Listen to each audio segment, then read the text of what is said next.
इस वक्त supreme court में हम मौजूद हैं। तकरीबन 1.5 से 2 घंटे सुनवाई चली सुप्रीम कोर्ट के अंदर वक्फ अमेंडमेंट बिल को लेकर के। कई सारी तस्वीरें अंदर की बाहर नहीं आ पाई, क्या बातें हुई क्या नहीं हुई। इस बीच एक बात ये निकल करके सामने आई कि सीजेआई ने साफ तौर पर यह कहा कि हम तमाम दलीलों को नहीं सुन सकते, इसलिए एक एक कर तमाम बातों को सुनेंगे। क्या कुछ अंदर हुआ और इसी में एक petition social democratic party of India की तरफ से डाली गई। वाइस प्रेसिडेंट हमारे साथ में मौजूद हैं मोहम्मद शफी साहब। क्या दलीलें रखी गई, क्या कुछ बातें निकल करके सामने आई हैं सर? इसमें सबसे इम्पोर्टेंट ये है कि सॉलिसिटर अपनी जो बातें कर रहे थे वो बहस में ज़्यादा तब्दील हुई, क्योंकि वो गवर्नमेंट का जो पक्ष है वो बिल्कुल भी मतलब उनको खुद मालूम है कि उसमें बेसलेस है।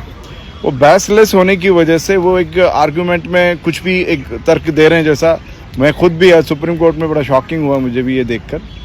और इससे पहले जो अमेंडमेंट एक्ट के खिलाफ हम लोग जो गए हैं, तो हमारे जो एडवोकेट्स हैं उन्होंने जो पॉइंट्स राइज किए हैं उसको जो चीफ जस्टिस ऑफ इंडिया है उन्होंने सुना है और अपोजिशन से सवाल भी किए हैं। उसमें ख़ास तौर पर आप कैसे एक वक्फ का आपका डेफिनेशन क्या है, वो जो चीज़ है मुझे लगा कि शायद वो गवर्नमेंट को सिखाया है आज चीफ जस्टिस ऑफ इंडिया ने कि आप वक्फ के डेफिनेशन समझाइए, वक्फ का डेफिनेशन क्या लिखा है कॉन्स्टिट्यूशन के मुताबिक।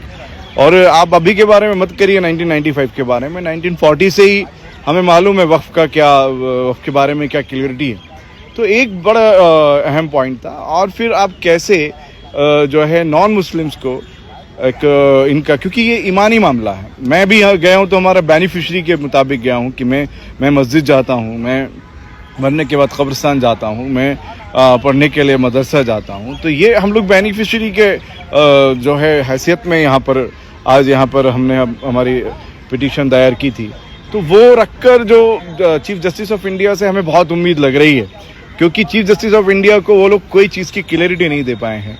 वक्फ बाय यूज़र के अंदर उन्होंने जो हमें जो फील हुआ है उनकी मंशा को, जो उनकी एक नापाक इरादे को, गवर्नमेंट के नापाक इरादे को चीफ जस्टिस ऑफ इंडिया समझ गए हैं कि आप वक्फ बाय यूज़र के मुताबिक आप क्या इस्तेमाल करना चाहते हो, आप किस तरह से जो है देश में अपना पूरा त्राहिमाम करके अराजकता फैलाना चाहते हो। वो हमें एक सेटिस्फेक्शन है। वो बहुत बोलने की वजह से कल एक डेट दिया है, आप लोग भी क्या क्या बोलना चाहते हैं वो सुनने के लिए कल का रखा है। लेकिन हम पूरी उम्मीद हैं इंशाल्लाह कि कल सुप्रीम कोर्ट से एक अच्छा जजमेंट आने वाला है। और अभी जो हमको लगा है अब तक का जो आर्गुमेंट्स का और जो डिस्कशन का जो एक निकल कर आया है, उसमें ये साफ तौर पर तीनों जजेस भी जो विपक्ष से या जो ये गवर्नमेंट है, गवर्नमेंट से बिल्कुल भी सेटिस्फाई नहीं है। सॉलिसिटर जो भी बात रखे हैं वो जस्ट एक बोलने के लिए बोले हैं जैसा है, कोई भी सॉलिड बात नहीं की है। कोई सॉलिड बात जो है सरकार की तरफ से नहीं रखी गई, क्योंकि क्या इन बातों को भी गौर किया गया है इस अंदर में? क्योंकि पहले किरण रिजिजू ये कहते हुए नजर आए कि साहब मुसलमान 2025 से पहले जहां सजदे करता था वहीं सजदे वो करता रहेगा, 2025 के बाद में जो नया वक्फ किया जाएगा उसमें सरकार हस्तक्षेप करेगी। सरकार के हस्तक्षेप को कोर्ट ने किस तरीके से देखा है? सरकार की मंशा को वो मैं जो समझ पाया हूँ, मैं आर्गुमेंट सुनने के मुताबिक या जो चीफ जस्टिस ऑफ इंडिया जो बेंच जो इनका सॉलिसिटर के और विपक्ष के जो ये चीज़ें देखा है उसके मुताबिक जो मुझे नहीं लगता कि बेंच इनसे सेटिस्फाई है गवर्नमेंट के इस डिसीजन से और इस एक्ट को बनाने में। उस मंशा, वो जो मंशा है वो संदेह पूरी तरह संदेहास्पद है। ये आज फील भी हुआ है जो हम लोग पहले कह रहे थे, और उसी को रखकर हम लोग कह रहे हैं कि जो जजमेंट आएगा। और फिर आप जो किरण रिजिजू और ये लोग की जो बात बता रहे हो, ये लोग देश को बांटने का काम करना चाहते हैं। मुझे ये बोलते हुए जरा भी हिचक नहीं है कि ये जो अंग्रेजों की विरासत को आरएसएस और बीजेपी ने अडॉप्ट किया है और फूट डालो बोलकर राज करना, जो असली मुद्दे हैं उससे देश को भटकाना, वही चीज़ को कर ये लोग एक अमेंडमेंट एक्ट लेकर आ गए हैं। इन्होंने एक्ट में तब्दील किया है, लेकिन इनकी मंशा को रखते हुए हमें न्यायपालिका से ये पूरी उम्मीद है कि ये जो है पूरी तरह स्टे आने का चांस है। सुप्रीम कोर्ट में मामले के जाने से पहले किरण रिजिजू की तरफ से साफ तौर पर कहा गया कि भाई जो संसद ने बिल बना दिया उसमें सुप्रीम कोर्ट को हस्तक्षेप नहीं करना चाहिए। मतलब अब सरकार जो है वो सुप्रीम कोर्ट को समझाएगी कि काम कैसे करना है। वही तो हम कहते आ रहे हैं कि जो ये सरकार है ये तानाशाही चाहती है, सुप्रीम कोर्ट को भी अपने हाथ में लेना चाहती है।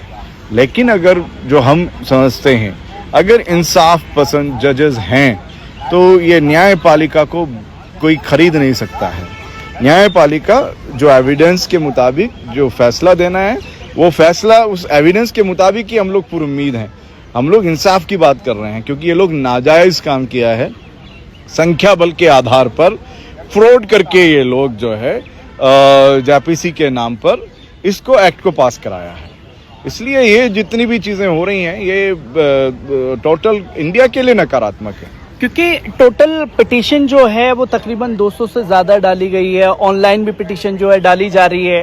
राजनीतिक पार्टियां इन्वॉल्व हैं, तंजीमें इन्वॉल्व हैं। फिर बीच में सवाल ये भी उठता है कि आम मुसलमान आखिरकार सुप्रीम कोर्ट क्यों नहीं पहुंच पा रहे हैं और आम मुसलमान इस मुद्दे को कैसे देख रहे हैं। क्योंकि आम मुसलमान तो ये भी देख रहे हैं ना कि सुप्रीम कोर्ट में जिस तरीके से बाबरी मस्जिद का फैसला किया गया, क्या उम्मीदें हैं अब? वो सब अपनी जगह पर है, लेकिन मैं अगर आप मुसलमान की बात कर रहे हैं तो कोई भी मुसलमान अच्छे से जानता है कि मायूसी कुफ्र है, नाउम्मीदी कुफ्र है। इसलिए नाउम्मीदी तो नहीं हो सकती, उम्मीद है। और खुदा के फजलो करम से जो आइडिया ऑफ इंडिया के मुताबिक देश को आज़ाद कराने में जो हमारे बुजुर्गों की जो कुर्बानियां हैं उस आधार पर हमारा भरोसा है। अगर इसको कोई, और सिर्फ भरोसा ही नहीं है, हमारी एक जिम्मेदारी भी है, अगर इसको एक कॉन्स्टिट्यूशन और डेमोक्रेसी के अलावा कहीं अगर आउट ऑफ ट्रैक में लेके जाने की कोशिश करेगा, वो बीजेपी हो या उसके कितने भी गौर के दल हों, उन्हें हम जाने नहीं देंगे। तो एक तो ये पूरी उम्मीद होना चाहिए। और रही बात यहाँ सुप्रीम सुप्रीम कोर्ट में जो अप्रोच करने की बात है, भरपूर तरीके से यहाँ पर बेनिफिशरीज आए हैं और एज ए मुस्लिम ही आए हैं, आप मुसलमान के नाते आए हैं, इसमें कोई दूसरा नहीं। मैं एक आखिरी सवाल आपसे लेना चाहूंगा कि एसडीपीआई जो है सुप्रीम कोर्ट में भी मामले को लड़ रही है। सड़कों पर जगह जगह जो है जेल भरो आंदोलन भी आपकी तरफ से किया गया, लोगों को जेल की सलाखों के पीछे डाला गया। तो क्या तस्वीरें हैं, क्योंकि अब all India Muslim personal law board ने अपना पूरा, उलेमाओं ने एक रोड मैप तैयार कर दिया है। सड़कों पर निकलने से पहले मुर्शिदाबाद की जो तस्वीरें सामने आई उसमें ये आया कि अगर इस तरीके से हिंसा होगी तो मुसलमानों को सड़कों पर उतरने नहीं दिया जाएगा, हुकूमत साफ तौर पर कह रही है। फिर यही हमारे देश के प्रधानमंत्री कह रहे हैं कि वक्फ की जमीनों का सही तरीके से इस्तेमाल नहीं किया गया। अगर सही तरीके से इस्तेमाल किया गया होता तो आज अब्दुल पंचर नहीं बना रहा होता। उन्हें अब्दुल पंचर याद आता है, अब्दुल IIT नहीं आता है, APJ अब्दुल कलाम नहीं मालूम है, फर्स्ट एजुकेशन मिनिस्टर जो IIT लेकर आने वाले हैं अबुल कलाम आज़ाद, वो नहीं मालूम है। वो आदमी के बारे में मैं क्या बोलना, एक प्रधान सेवक है, वो अनपढ़ की तरह बात करे तो उनके बारे में उनको क्या जवाब देना है। वो एक इलिटरेट होकर बात कर रहे हैं। वो जब यहाँ पर देखने के लिए एक प्रधान सेवक की जिम्मेदारी क्या है, वो देखने के वक्त में वो अब्दुल और ये राम या अब जो है किशन कन्हैया नहीं देख सकते हैं। वो देखने के वक्त में एक भारतीय देखना है, वो देखने के वक्त में एक इंडियन देखना है। वो ये प्रधानमंत्री की मंशा कैसी है, उनके जो संस्कार कैसे हैं वो बताते हैं। संस्कार की बात करने वाले क्या संस्कार है वो बता रहे हैं। उनके संस्कार ही तो बोल रहे हैं जो उनके साथ रहने वाले हैं, जो उनके साथ जो चेले चपाटे थे, आज शरबत में भी जो है शरबत जिहाद बोलने लगे हैं। जब ऐसे लोग उनके आसपास होंगे, ऐसी उनकी विचारधारा होगी, तो वो ऐसे ही कुछ भी बोलेंगे। उनका क्या कहाँ तक जवाब देंगे? इतना झूठ बोले हैं कि उनको शर्म आनी चाहिए, हमें जवाब देने में शर्म आती है। क्या सड़क से संसद तक लड़ाई जारी रहेगी एसडीपीआई की? बिल्कुल, अभी भी सड़क से संसद तक हम लोग हैं। और अभी पर्सनल लॉ बोर्ड को हम लोग ओपनली जो हमारे उनके जनरल सेक्रेटरी हैं और दीगर जिम्मेदारान हैं, उनके साथ बात हुई है। हम पूरे इंडिया में उनको सपोर्ट कर रहे हैं। जहाँ जहाँ भी वो लोग हैं वहाँ पे हम लोग उनको पूरा ताउन करेंगे।